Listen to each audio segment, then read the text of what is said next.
આપણે સૌ વ્યવસ્થિત જરા બેસી જઈએ, કમર સીધી કરીને, આંખો બંધ, શાંત ભાવ, શાંત ચિત્તે વિશ્વવ્યાપી પરમાત્માની દિવ્ય ચૈતન્ય શક્તિ, મહાશક્તિનો પ્રવાહ આપણા ઉપર વહી રહ્યો છે એવી ભાવના કરીશું.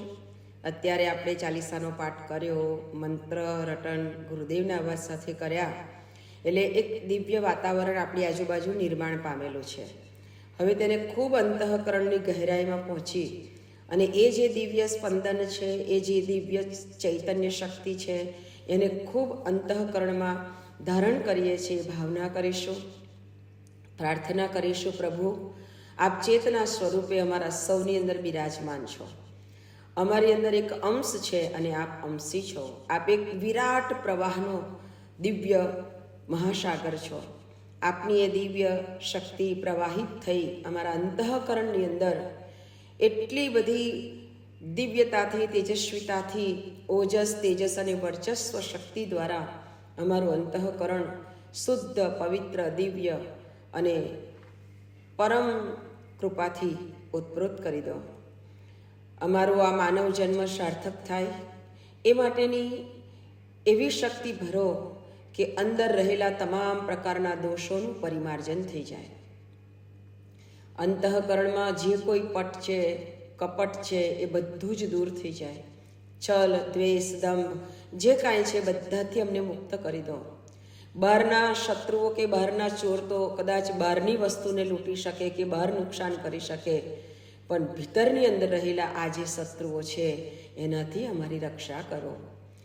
આપ એવા સૂક્ષ્મ પ્રવાહ રૂપે અંતઃકરણમાં બિરાજમાન થઈ અને અંતરના દોષોમાંથી મુક્ત કરી અમને મુક્તસ્ય આત્માના રૂપની અંદર પરમ આનંદની અનુભૂતિ કરાવો. એ પરમ આનંદની અનુભૂતિ એ જ અમારું અસલી ઓરિજિનલ સ્વરૂપ, શાંતિનું સ્વરૂપ, એ જ અમારું અસલી ઓરિજિનલ સ્વરૂપ છે. એનું અમને અનુભવ કરાવો. અમે બહારની પરિસ્થિતિઓ, ડામાડોળ સ્થિતિઓમાં કદી પણ અંદરથી વિચલિત ના થઈએ. શાંત ભાવ અને અંદરથી એક દ્રષ્ટા ભાવથી આ બધું જ સંસારની પ્રક્રિયાઓને જોવાની સ્થિતિ અમને પ્રાપ્ત થાય. કૃપા કરો ને તો એવી કરો. આમ સૌની પર એવી કૃપા કરી અને બધા જ સંસારના મોહ માયાના બંધનોથી અમને મુક્ત કરો. એ ભાવ સાથે ભગવાનના એ પરમ ભર્ગ તેજને આત્મસાત કરીશું.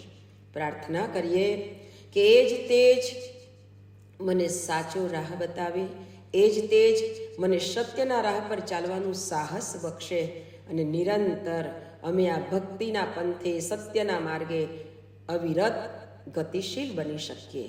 એવી મંગલમય પ્રાર્થના સાથે ગાયત્રી મહામંત્ર. ઓમ ભૂર્ભુવઃ સ્વાહા તત્સવિતુર્વરેણ્યં ભર્ગો દેવસ્ય ધીમહિ ધિયો યો નઃ પ્રચોદયાત.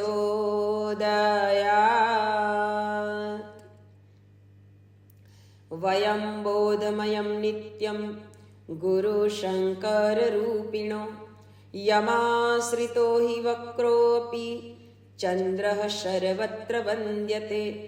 અખંડાનંદબોધાય શિષ્ય સંતાપહારિણે સચ્ચિદાનંદરૂપાય તસ્मै શ્રી ગુરવે નમઃ.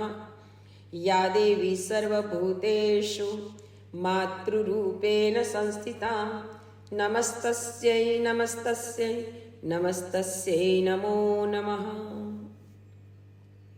પરમ પૂજ્ય ગુરુદેવ પરમનીય માતાજી, આદ્ય શક્તિ, વેદ માતા, દેવ માતા, વિશ્વ માતા મા ગાયત્રીના પાવન સૂક્ષ્મ સંરક્ષણમાં તેમની દિવ્ય ઉપસ્થિતિને ધ્યાનમાં લઈ એના અનુભવ સાથે ઉપસ્થિત તમામ શ્રદ્ધાળુ વાલા પરિજન ભાઈ બહેનો, સ્વાધ્યાયી ભાઈ બહેનો, આપ સૌના અંતઃકરણમાં વિરાજમાન પરમ ચૈતન્ય સ્વરૂપ પરમાત્માને મારા કોટી કોટી વંદન. સૌને જય ગુરુદેવ. પરમ પૂજ્ય ગુરુદેવ સમય સમય પર આપણને બધાને ઝકઝોળતા રહ્યા. આત્મશુદ્ધિથી જ આત્મકલ્યાણ.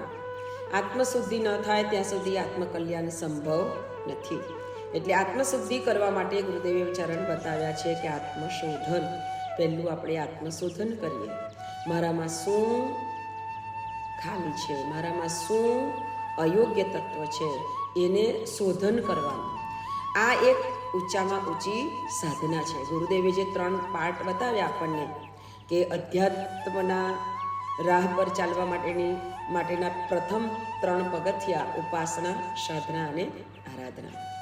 ઉપાસના એટલા માટે બતાવી કે જેની સામે બેસો છો એના ગુણોને તમારી અંદર ધારણ કરવાનો પ્રયત્ન કરો.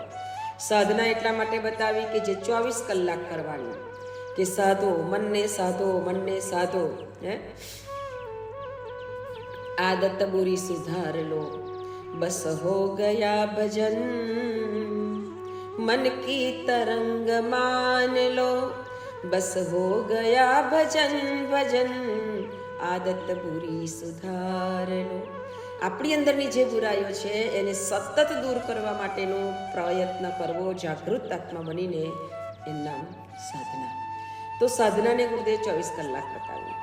એટલે અને આરાધનામાં 2 તપ બતાવ્યા. તપ, અંશદાન અને સમયદાન. આપણી પાસે જે પણ છે આપણું નથી, આપણા એકલાનું નથી. આપણી પાસે જે પણ આવે છે એમાં કેટલા બધાનો ભાગ છે. એટલે કીધું કે તમે 10મો ભાગ તો કાઢતા જ જાઓ. 10મું ના નીકળે તો 5, 5 ના નીકળે તો 2, 1% પણ કાઢો, જેથી કરીને માથેથી ઋણ ઉતરી જાય. તો ગુરુદેવે આપણને આ રાહ પર ચાલવા માટે અધ્યાત્મ જગતના 3 ચરણમાં, આ ચરણો ઉપર પગ મૂકીને, પગથિયા ઉપર ચડીને પછી જ આપણા જીવનમાં અધ્યાત્મની કેળી આવી શકે. અધ્યાત્મ જગતની 3 કેળી, 3 ચરણ બતાવ્યા: ઉપાસના, સાધના અને આરાધના. આ કદમ, આ સીડી ઉપર પગ મૂકીને પછી જ આપણે આગળ ચાલી શકીએ. તો ગુરુદેવે કીધું છે કે જીવનની અંદર એવું સંભવ બની શકે કે આપણી અંદરની પૂરેપૂરી સફાઈ થઈ શકે. એવું સંભવ બની શકે કે આપણું આખું જીવન પરિવર્તિત થઈ શકે. તો પરમ પૂજ્ય ગુરુદેવ કહે છે કે ઇતિહાસને તમે જ્યારે જોશો તો તમને ખબર પડશે કે એમાં એવા કેટલાય બધા ઉદાહરણો છે કે જેમાં બધાએ પોતાના જીવનની અંદર કેવું આમૂલ પરિવર્તન લાવી દીધું. અમુક જણ એવા હતા કે જેને જિંદગીભર સુધી પોતાની અંદરના દોષોને દૂર કરવાનો પ્રયત્ન નથી કર્યો, પરંતુ એને પકડી રાખીને એ જીવન અંતિમ ચરણ સુધી પહોંચે છે. જેવી રીતે કે રાવણ, એને કેટલું બધું બધાએ સમજાવ્યું, છતાં પણ એ કે ના, હું તો આ મારી પદ્ધતિ છે ને એમાં હું કોઈ પરિવર્તન કરવા માગતો નથી. વિભીષણ પોતાના ભાઈએ કીધું કે તું આ સીતાજીને આપી દે, આ તો મહાશક્તિ છે અને રામના શરણમાં પહોંચી જઈશ, ભલે દુશ્મન તને લાગતો હોય પણ છતાંય રામ એટલા કરુણા નિધાન છે કે તને માફ કરશે.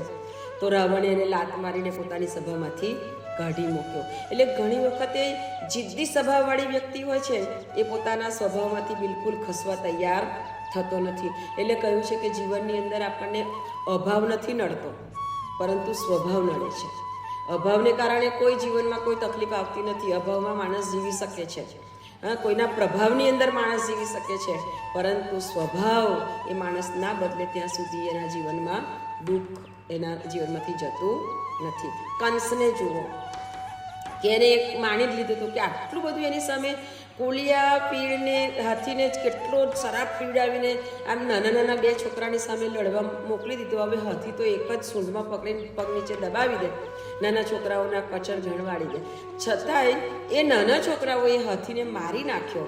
આટલી એક એમ કહેવાય કે અસંભવ લાગતી વાત એને સામે દેખાઈ, છતાં પણ કંસ માન્યો નહીં અને છેવટે એમનો અંત એવો આવે છે. એટલે પરમ પૂજ્ય ગુરુદેવ કહેવા માગે છે કે બેટા, એવા ઇતિહાસમાં એવા કેટલા દાખલા છે કે જેને જીવનમાં પોતાના દોષો સાથે જ અંતિમ ચરણ સુધી જવાનું વિચાર્યું. જ્યારે કેટલાક એવા પણ લોકો છે કે જેમને જીવનની અંદર એકવાર એવો સત્સંગ મળ્યો ને તો એનાથી પોતાના જીવનને આખું બદલી નાખ્યું છે. પરમ પૂજ્ય ગુરુદેવ અંગુલીમાનને યાદ કરતા કે કેટલો ખૂનખાર ડાકુ હતો, એટલો બધો ખૂનખાર ડાકુ કે એની ખાલી નામ લે ને તો પણ છોકરાઓ એકદમ શાંત થઈ જતા. નાના નાના બાળકો રડતા હોય ને તો એવું કહે, માં એને બીવડાવે કે અંગુલીમાન આવશે.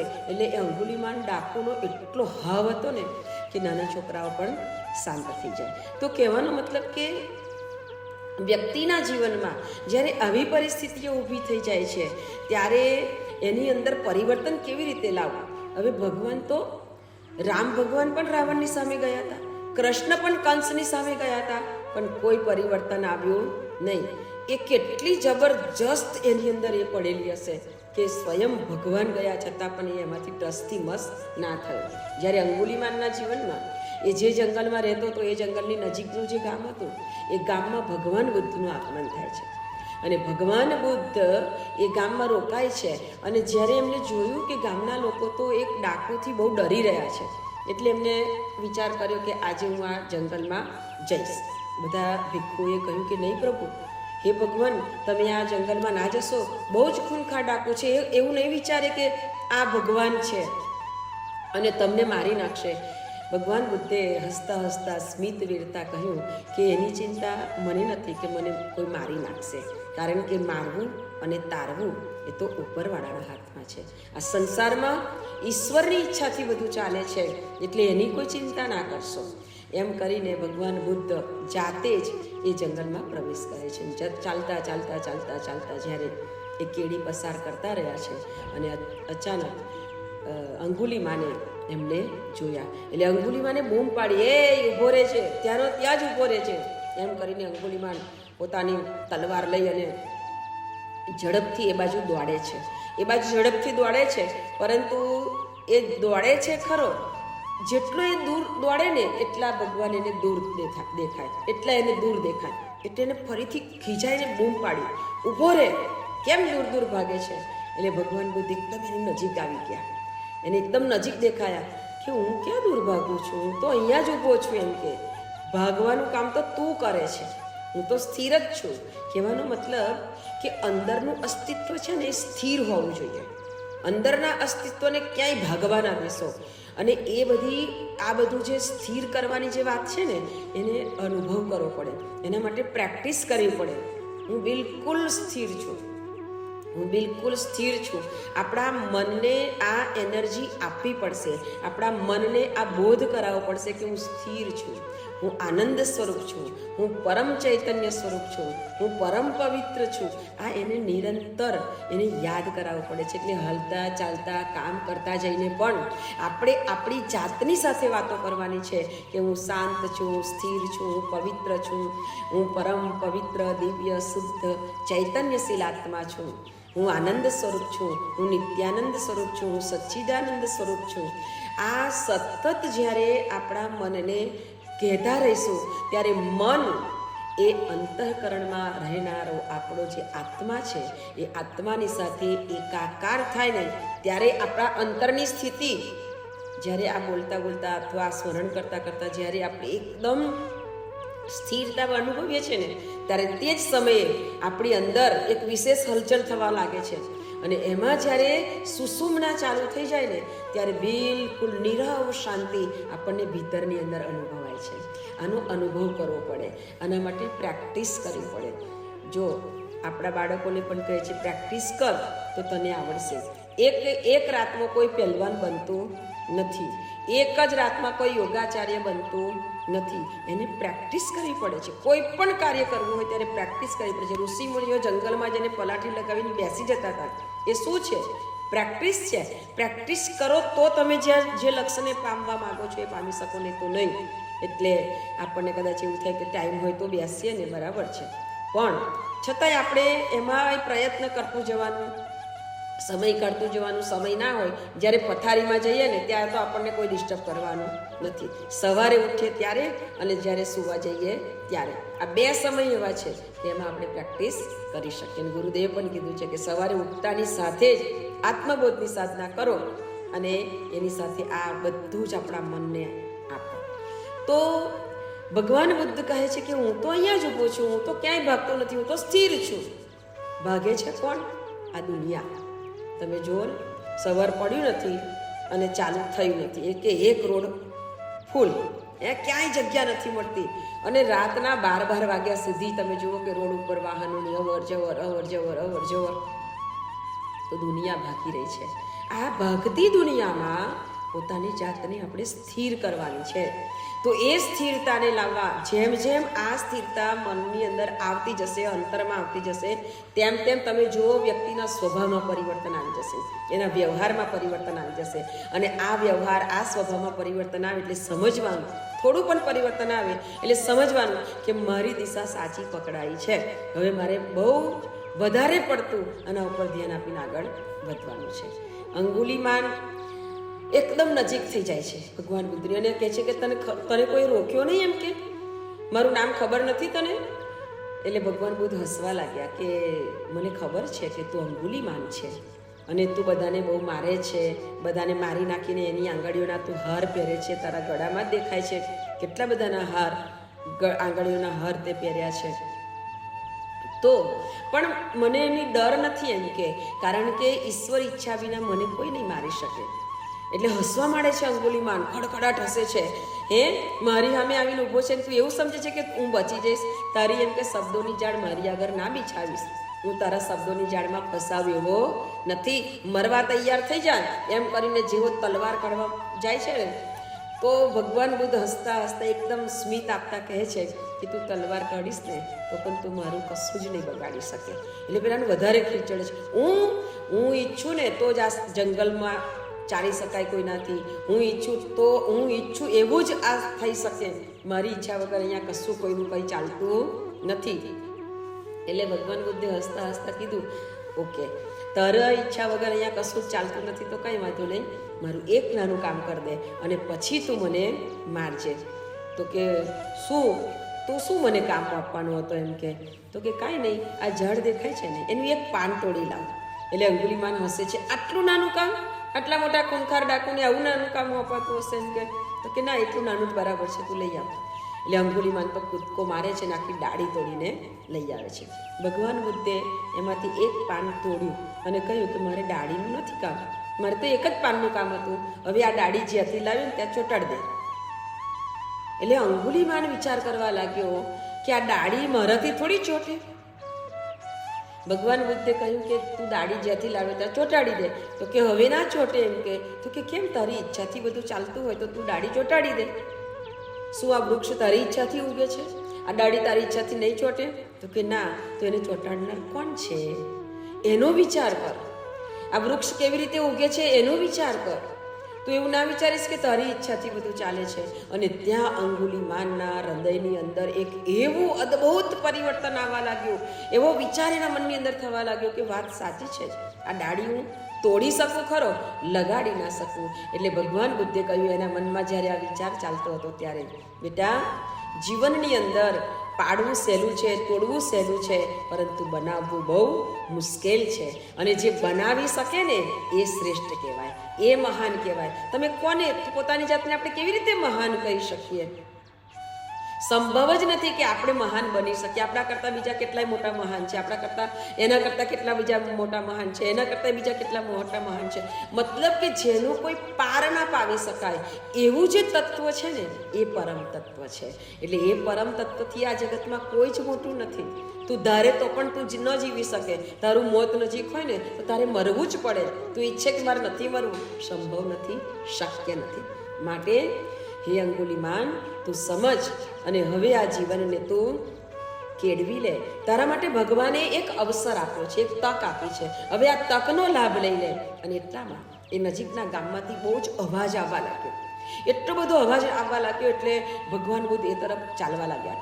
ભગવાન બુદ્ધની પાછળ પાછળ અંગુલીમાન ચાલવા માંડે છે અને જોવે છે તો ગામની ભાગોળમાં એટલા બધા લોકોનું ટોળું વળેલું છે, બધા અવાજ કરી રહ્યા છે. ત્યાં એક બેનને સાપ કરડેલો છે.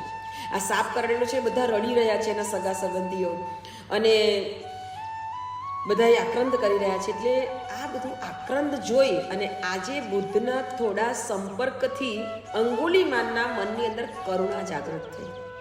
એના અંદર કરુણા જાગૃત થઈ બધાને રડતા જોઈને. અને એને કહ્યું, શું થયું છે? એમ કે એટલે બધા ડરી ગયા, બધા ખસી ગયા. તો અંગુલીમાન આવ્યો. એમ કે શું થયું છે? તો કે આ બેનને સાફ કર્યો છે, એને નાના નાના છોકરા છે, એમ કે એને કોઈ બચાવો, એને કોઈ બચાવી લ્યો. એને ભગવાન બુદ્ધે અંગુલીમાનને કહ્યું કે બચાવ, તું હવે આને બચાવ.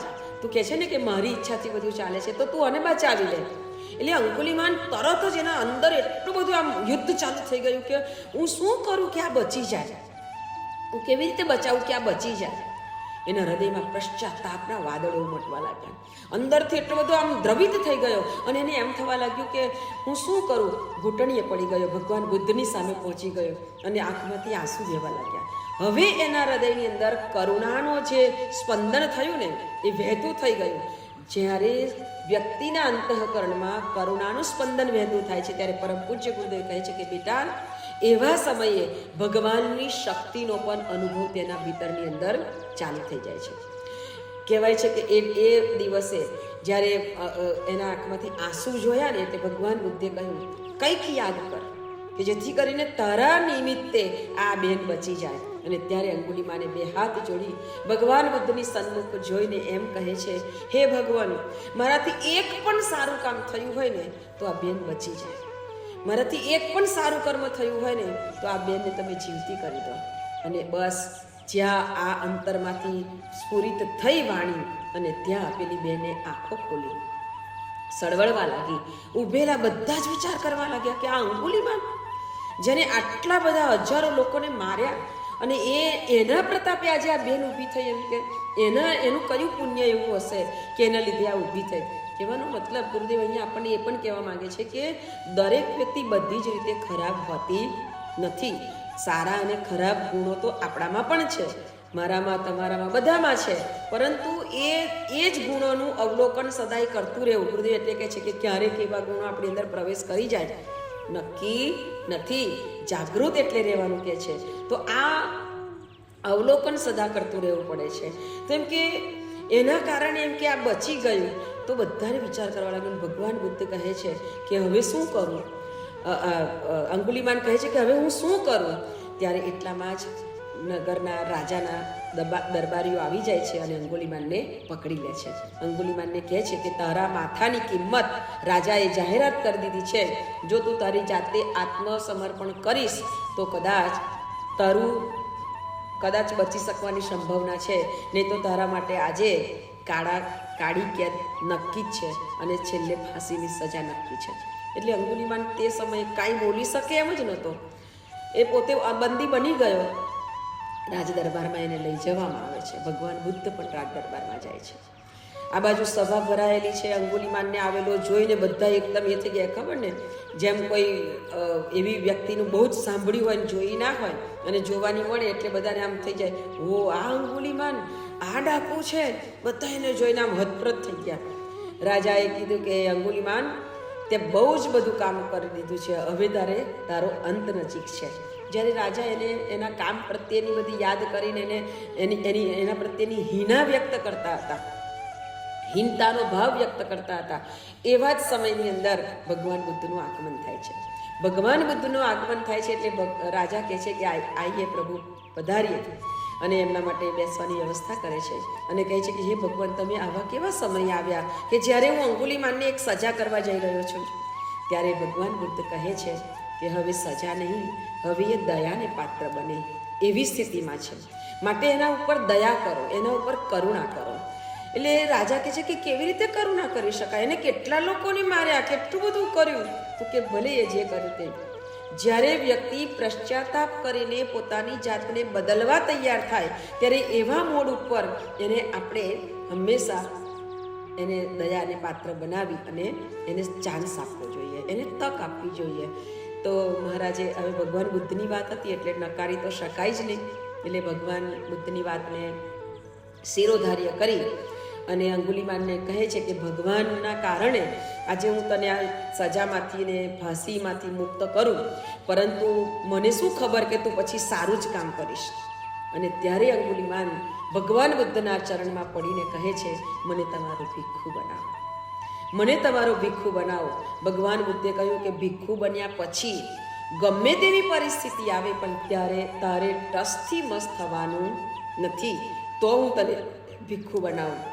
અને ત્યારે રડતા રડતા અંગુલિમાનના અંદર એક પશ્ચાતાપ થવા લાગ્યો અને વિચારે છે કે આમે આજે મરવાનું જ હતું તો હું મારા અંગુલિમાનને જ મારી નાખું અને એક ભિક્ષુના નવા જીવનથી આજે હું જીવન જીવવાની શરૂઆત કરું, એક નવો જન્મ. દરેકના જીવનમાં એક નવો જન્મ થાય છે. એક તો જન્મ માની કુખેથી થાય છે અને એક જન્મ જ્યારે આવા સદગુરુ અથવા ભગવાન અથવા સંત એનું સાનિધ્ય મળે છે ને ત્યારે બીજો જન્મ થાય છે. પછી જે પૂર્વજન્મનું જે કાંઈ હતું ને એને કદી યાદ નહીં કરવાનું, એને બિલકુલ દાટી દેવાનું, દફનાવી દેવાનું અને એક નવા જન્મની સાથે જિંદગી જીવવાની શરૂઆત કરવાની. ભગવાન બુદ્ધની વાતને માની અને અંગુલીમાન ભિક્ષુ બને છે. એને એની જે કાંઈ વિધિ વિધાન હોય એ પ્રમાણે એને સ્વીકારે છે, એને કેવી રીતે રહેવું એ બધું એને શીખવાડે છે. અને પછી એ બધું તૈયાર થાય આશ્રમમાં, પછી એને ભીખ માગવા મોકલે, ભિક્ષા લેવા મોકલે. તો ભિક્ષા લેવા માટે જવાનો સમય આવે જ્યારે અંગુલીમાનનો આવે છે ત્યારે ભિક્ષા લેવા નીકળે છે ને તો જે ગામની અંદર પહોંચીને એને બહુ બધાને હેરાન પરેશાન કર્યા હોય એવા ગામની અંદર એને જવાનું થાય છે. એટલે એ ગામના લોકો એને પથરા મારે છે કે અંગુલીમાન હવે વેશ બદલીને આવી ગયો, ન જાણે આવા વેશમાં અમારી સાથે શું કરવાનું હશે. પથરા મારે છે અને પથ્થર મારે છે તો પથરા ખાઈને અંગુલીમાન લોહી લુવાન થઈ જાય છે. આ લોહી લુવાન થયેલો અંગુલીમાન કાંઈ જ બોલતો નથી. ભિક્ષામ દેહી, બુદ્ધમ શરણમ ગચ્છામી, ધર્મમ શરણમ ગચ્છામી, સંઘમ શરણમ ગચ્છામીનો નારો લગાવતો જાય. ભિક્ષામ દેહી, લોકો પથરા મારે, પથરા સહન કરે અને એવો લોહી લુહાન થઈ એના પાત્રમાં જે કાંઈ મળ્યું એ લઈ જ્યારે તેના બુદ્ધના સ્તૂપ ઉપર જાય છે અને ભગવાન બુદ્ધની સામે એ પાત્ર મૂકે છે, પણ એટલો બધો અંદરથી દુઃખી થઈ ગયો છે કારણ કે એટલી બધી જગ્યાને પથરા વાગ્યા છે અને પડી જાય છે, ઢળી પડે છે. ત્યારે ભગવાન બુદ્ધે કહ્યું કે ચિંતા ન કરીશ બેટા, તે આ બધાને જે પણ નુકસાન પહોંચાડ્યું છે ને એ બધાએ એને તને પથ્થર મારી અને એનો બદલો પૂરો કરી દીધો છે. એટલે કે કર્મનું ફળ જે તારે ભોગવવાનું હતું ને એ ફળ તારું અહીંયા પૂરું થાય છે. ધીરે ધીરે ધીરે આ બધું પતી જશે. આ લોહીને નીકળી જવા દે, એ બધાને લોહી તે બહુ પીધા છે, આ નીકળી જવા દે. એટલે ધીમે ધીમે ધીમે તું એમાંથી મુક્ત થઈશ અને મુક્ત બનીશ ને એટલે તને જિંદગી જીવવાની મજા આવશે. અને ભગવાન બુદ્ધના આ વચનો સાંભળી અને અંગુલીમાન ખરેખર એટલો બધો ખુશ થાય છે. એને લોહી નીકળે છે, દુઃખ દર્દ શરીરને બહુ થાય છે, પણ અંદરથી ખુશ થાય છે કે હું હવે મારા બધા જ પાપોથી ધીરે ધીરે મુક્ત થતો રહ્યો છું. પરમ પૂજ્ય ગુરુદેવ આ વાતને લઈને આપણને એવું કહેવા માંગે છે કે જીવનમાં ભક્તિ કરતાં કરતાં ભગવાનના માર્ગે ચાલતા ચાલતા આપણને ગમે તેવા કષ્ટો, કઠિનાઈઓ, બદનામીઓ ગમે તેવું આપણને આવે તો એને એવું જ સમજવાનું છે કે મારા જીવનમાં કરેલા કોઈ પણ કર્મ હશે ને એનું મને આ ફળ મળી રહ્યું છે. હે ગુરુદેવ, મને આ માર્ગેથી ક્યારેય વિચલિત ન થવાય, મને એમાં સતત ચાલવાની શક્તિ આપજો. અને આ જે કાંઈ બધું છે ને એ બધું તમારું જ મોકલેલું છે, મારા જ કર્મનો ઉદય છે એવું મનને સમજાવો. અને મનને સમજાવીને જ્યારે જો આપણે આ કાર્યમાં નિરંતર લાગેલા રહીશું, કોઈ આપણને ગમે તે કહે ભલે એની દ્રષ્ટિથી એ આપણને જોવે છે એટલે એની દ્રષ્ટિ પ્રમાણે આપણને અનુમાન કરશે, તો એમાં કોઈ ચિંતા કરવાની જરૂર નથી. આપણને બધા જ સારા જ કહે એવી ક્યારેય અપેક્ષા નહીં રાખવાની. ગુરુદેવે આપણને આ સૂત્ર આપ્યું છે કે ક્યારેય મારું બધા સારું જ બોલે એવી કદી અપેક્ષા ન રાખો. અને જે કોઈ ખરાબ બોલે ને એને ધ્યાનમાં રાખો, જેથી કરીને આપણી અંદર કંઈ એવી ખરાબી તો નથી ને એનું શોધન કરો અને એનામાંથી બચવાનો પ્રયત્ન કરો. જ્યારે જીવનમાં આવો મોડ ભગવાન લાવીને મૂકે છે, દરેકના જીવનમાં એક મોડ આવે જ છે, તો એ મોડ એટલે કે એ તક, એ લાભ જે મળવાનો છે એ સમયને કદી ગુમાવવાનો નહીં. અને એ માર્ગને પસંદ કરી લેવાનો. એવા સમયે 4 રસ્તા ઉપર આપણે ઊભા હોઈએ તો વિચાર કરીએ કે મારે કયા રસ્તા પર જવું. આપણે જે બાજુ જવું છે એ રસ્તો આપણે પસંદ કરી લેવો પડે. ને તો જો ખોટા રસ્તે વળી ગયા તો ગમે તેટલું ચાલો તો પણ આવે નહીં કે જ્યાં આપણે પહોંચવું છે. એટલે જીવનમાં એક મોડ બધાને જ ભગવાન આપે છે. તો આપણા જીવનમાં પણ આવા સત્સંગના માધ્યમથી બુદ્ધની પાસે થયેલા થોડા સત્સંગમાં આવા ખૂનખાર અંગુલીમાનની અંદર જો પરિવર્તન આવી શકતું હોય તો પરમ પૂજ્ય ગુરુદેવ કહે છે કે નિત્ય સ્વાધ્યાય, નિત્ય સત્સંગથી આપણા જીવનમાં પણ પરિવર્તન આજે નહીં તો કાલે આવશે ને આવશે જ. પરંતુ આપણે એમાં સાવધાન બની અને એ બાબતોને જીવનમાં ઉતારવાનો પ્રયત્ન કરવો પડશે. તો અવશ્ય આપણું જીવન જરૂરથી બદલાશે. તો આપણા જીવનમાં આ પરિવર્તન, મહાન પરિવર્તનની ક્ષણો અત્યારે ચાલી રહી છે, તો એમાં દરેક સમયે આ પરિવર્તનની ક્ષણો ચાલે છે, તો એમાં વ્યક્તિએ પોતાના વ્યક્તિત્વની અંદર પરિવર્તન લાવવા વિચારવું જોઈએ. યુગ પરિવર્તન એ એનો આધાર છે વ્યક્તિ પરિવર્તન. તો પ્રત્યેક વ્યક્તિ જો એવું ઈચ્છે કે મારે બદલાવાનું છે તો યુગ પરિવર્તન થતાં વાર નહીં લાગે. આપના પરમ પૂજ્ય ગુરુદેવ યુગ ઋષિ યુગ દ્રષ્ટા વેદ મૂર્તિ તપોનિષ્ઠ પંડિત શ્રી રામ શર્મા આચાર્યજી, અખિલ વિશ્વ ગાયત્રી પરિવારના પ્રણેતા પ્રવર્તક કે જેમને આટલી ઊંચી ઘોષણા કરી હોય તો એક એકાઈથી કરી છે. દરેક વ્યક્તિના વ્યક્તિ પરિવર્તનથી યુગ પરિવર્તનની વાત બતાવી છે. તો આપણે સૌ એના ઉપર સાવધાન બનીએ, એના ઉપર ધ્યાન કરીએ અને એ પરિવર્તન આપણા સ્વયંની અંદર આવે એવો પ્રયત્ન કરીશું તો અવશ્ય યુગ બદલાશે. એક વિશ્વાસ સાથે આપણે કહી શકીશું. તો હમ બદલેંગે યુગ બદલેગા. આ સૂત્ર ચરિતાર્થ થાય એ જ મંગલ પ્રાર્થના સાથે સૌનું જીવન ખૂબ ખૂબ દિવ્ય બને, ઉજ્જવળ બને. સૌના ઉજ્જવળ ભવિષ્યની મંગલ કામના કરતા આજના વાણી પુષ્પને સદગુરુ ચરણમાં અર્પણ કરું છું. સૌને જય ગુરુદેવ.